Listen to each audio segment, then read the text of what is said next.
those little small examples of reassurance may seem like something you see on Lifetime Channel, but they mean a lot to human beings. Ha ha ha ha! I like this one. Stop being the victim.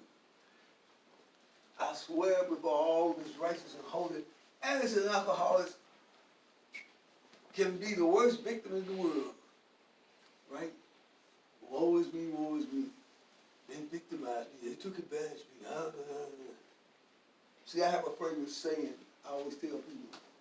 I got this from my old friend a long time ago. She said, if you got up, you dressed up, and you showed up, you can't be a victim. You volunteered. First time I heard that, I was like, you remember that? I said, well, we never volunteered for the disease. She said, yeah, but you made yourself available. So now I look at it, I said, yeah, I can say, well, I was victimized by this, that, but I was the one that got up.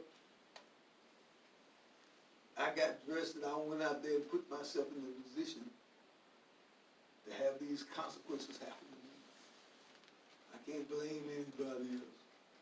See, the only time I can be a victim is somebody, if I'm walking down the street, somebody drops something off a crane on top of my head, then I'm a victim.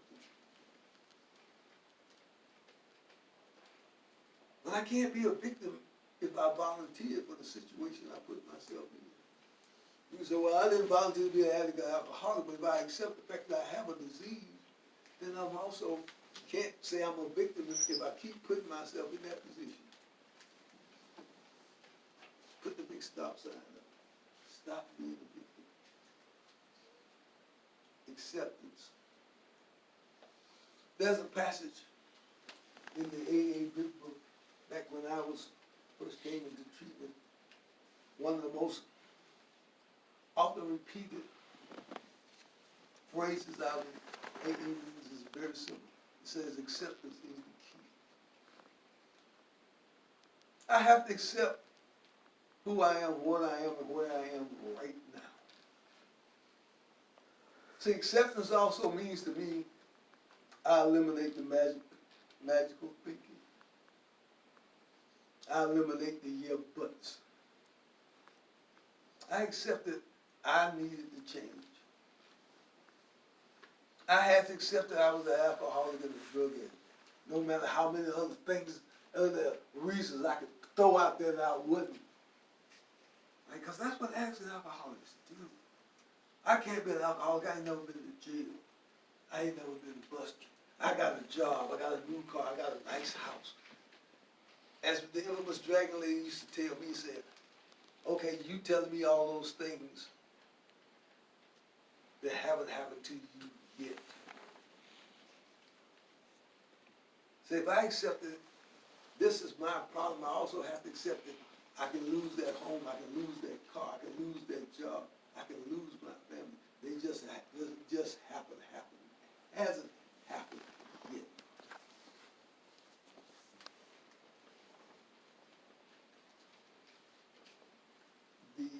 And I hate to bring it up, but I have to because it's still bugging me.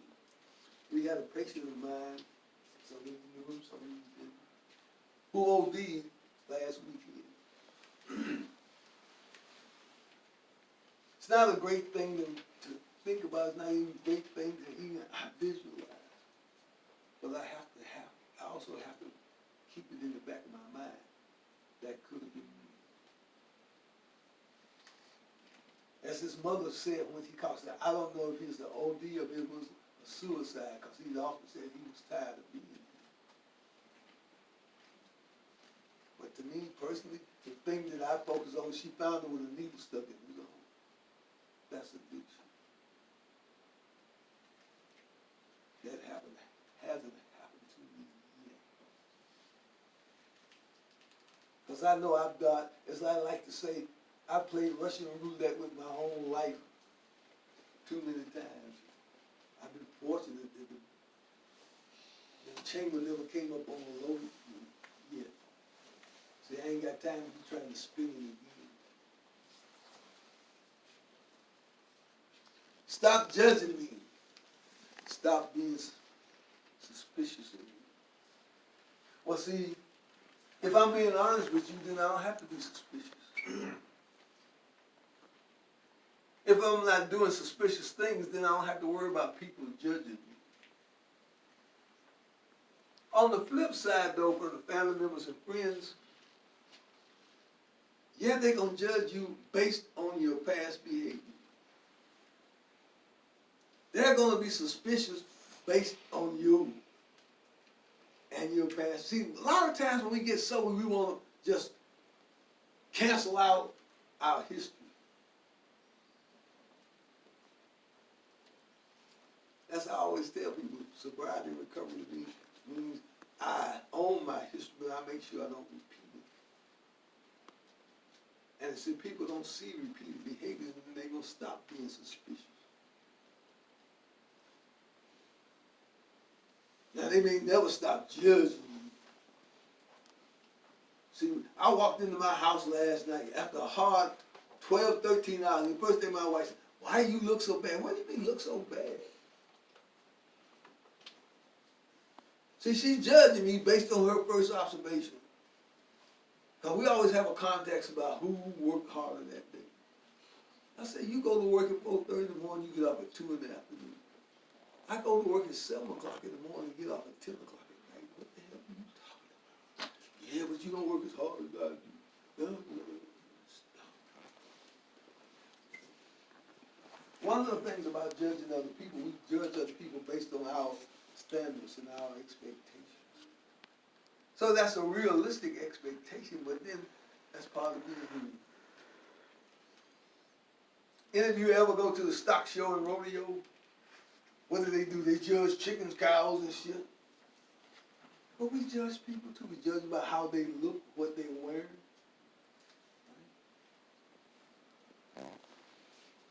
So when we say I don't want them to stop judging me, they're judging me.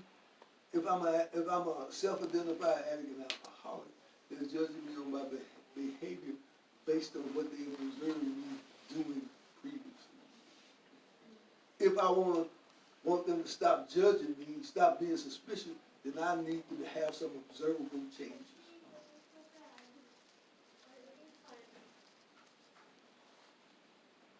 Anger and resentments, and I added that last word, jealousy.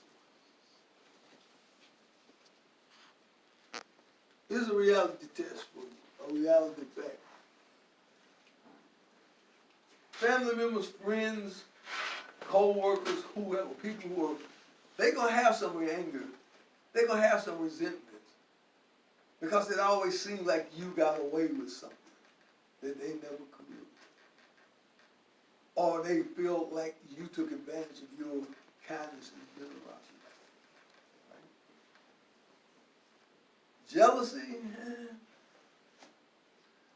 I put that word jealousy up there because depending on the situation, it seems like you got special attention where I got left behind.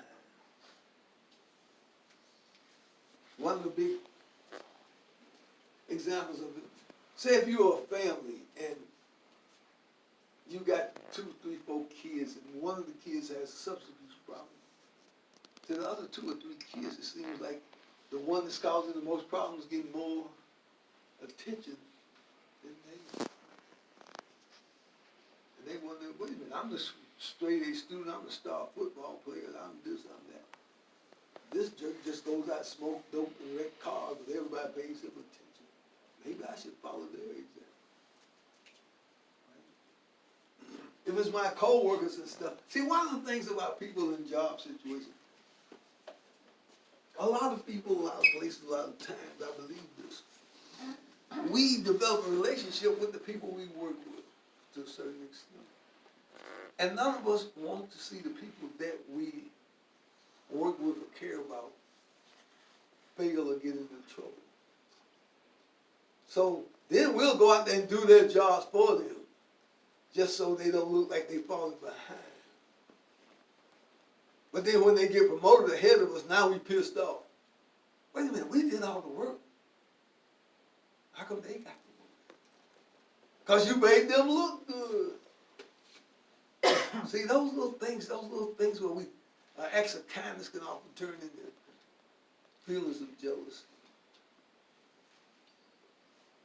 But these are all expectations. Some of them are unexpected expectations, but these are things that happen.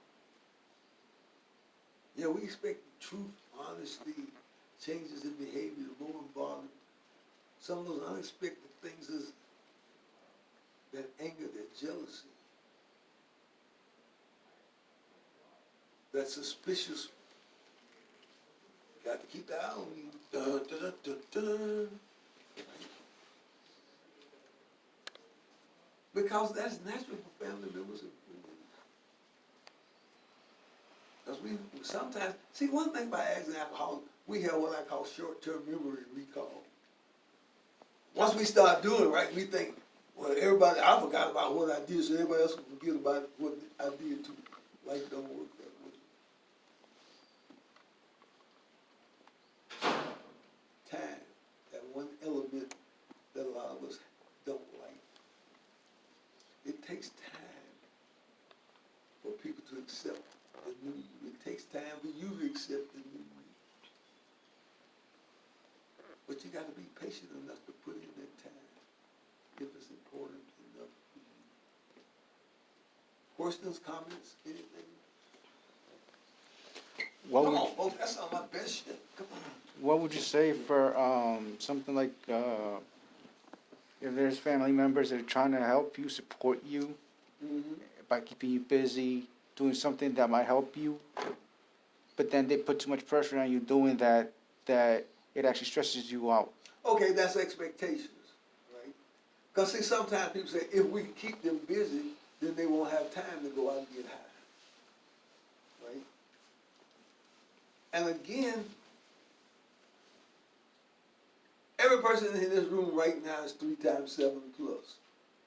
That means you're 21. That means you've grown. You should never have any problem telling somebody, you know, all this expectation you're putting on me is stressing me out. I can only do so much. How would you suggest talking to the family member about that, though? How would I talk to them about it? Just like I just said. You know, a long time ago, I'm quite sure most of the husbands here are aware of the infamous to-do list. Right?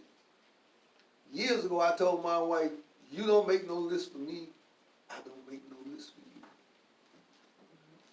Now, my wife, after 43 years, I bet you my wife has been grocery shopping 5 times in our marriage because she hates grocery stores. But I also tell her, if you want me to do the shopping, don't give me no shopping list. If you want to be that particular about it, you go do it. Which I know she doesn't do. But I understand what you're saying. Sometimes, just like family members and friends have to have clear defined boundaries, as a recovering person, I also have to have clear defined boundaries for my own personal health and safety. See, I can't say, well, I got to do this because they did this to me all this time. Because if I get lost in the shuffle, if I get too frustrated by all these expectations that family and friends, that's baby giving me excuses. Shh, I can't do this. I might as well go get hot. Then they'll leave me alone. Right? So it's a delicate, for lack of a better word, balancing act. In personal sobriety and sobriety in a family environment or sobriety in a group. One of the things that I always tell people, and this is a word that we throw out there, we all have to have clear boundaries. And as a person, as a human being, we all have to respect, or we should respect other people. I like to step on that word, that was hard. Respect other people's boundaries. Right? It's like when my wife and I built our home. We know we can, first thing I always tell people, the closest I ever came to getting divorced in my life was when we was building our house. If You never bought a house with a woman that can wear you out. Cause she was talking about the windows on the wrong side and shit. I don't care about what side of the house the windows on. I don't even care if it's got a window. Right? But it was a big thing to her. God. So when we got ready to move into the house, we both by then had become so frustrated with each other in this house. So we made a guideline. You do the master bedroom, I'll do the family room. We got 3 bedrooms upstairs. You do 1 bedroom, I'll do 2. And then my mother-in-law said, well, I'll furnish the other one. I mean, I'll furnish the third one. So we each had a bedroom. Smitty bill upstairs. Don't come up there moving shit. Rearranging stuff. I don't come downstairs and bother your stuff. See, those are clear boundaries. We got this big, what they call it, vanity sink, I call it. She never respects that. It's got 2 things in it. This is your side, this is my side. I'll keep my stuff over here, you keep your crap over there. You know what half of her crap is? On my side. I ain't got no space, I ain't got no room. You got too much crap. Throw it away, get rid of it. But then, because she's my wife and I love her, I let her put her stuff on my side. In fact, I ain't got a third of my side. It's like, damn, all this stuff. They gotta move this stuff. So that's my own personal belief. We have to have clear boundaries, and then again, we're back to that word. We have to talk to each other. We have to communicate each other about different things. Because even we've been married 43 years or 20-something years, or however long you and Mikhail have been married, there's still times where we need to talk about, okay, this is what's going on in our family. This is some of the things I think we can work on to get better. It's like my wife wants to buy new furniture. Right? I ain't going to ask her what color furniture she wants. I ain't going to ask her. Because if my wife wants to buy new furniture, she's going to get new furniture. Right? Mm. And I'm going to lead the band, and this is still go out hire high school band to do, because my wife don't like spending money. But I also know if she decides she needs new furniture, that's something she really wants. She can have anything she wants. But she can't buy me an 85-inch TV, because that's crazy. I don't need an 85-inch TV. And her calling her son, her baby up in Boston, telling me she needs to talk to dad, because the 2 of them together came, plus I got one on my son. You still ain't bought me my car you promised me when you graduated from law school. Instead of investing that money in the TV, you better go make a down payment on my car. And I expect you to deliver it too, brother. Whether you have to fly down here, pick it up at the dealer, you drive it down here to Boston. I don't care, I want the car. Of course, I know I'll never get it. I just like to mess with it. And other courses of comments. So, last thing I got is this. You all know that we're getting ready to go into the Big Bird week. That's what I call Thanksgiving, Big Bird, because everybody kills turkey at Thanksgiving. Be careful, please. Because a lot of people out of school, a lot of kids running around, especially when you're driving through neighborhoods and stuff. Watch out for these kids. Those kids are ball running the street. They ain't looking for no car. They just chasing that ball. You haven't told anybody to make holiday wreaths? If you gotta go out there and interact with random people, please wear your mask, protect yourself. Because no matter what you may not feel about this COVID-19, this is real. This ain't something they just made up. So, as I like to say, from the real, disappear. I'll see those of you who hang out with me Wednesday through Friday, Wednesday. Family members and friends, as always, I enjoyed you taking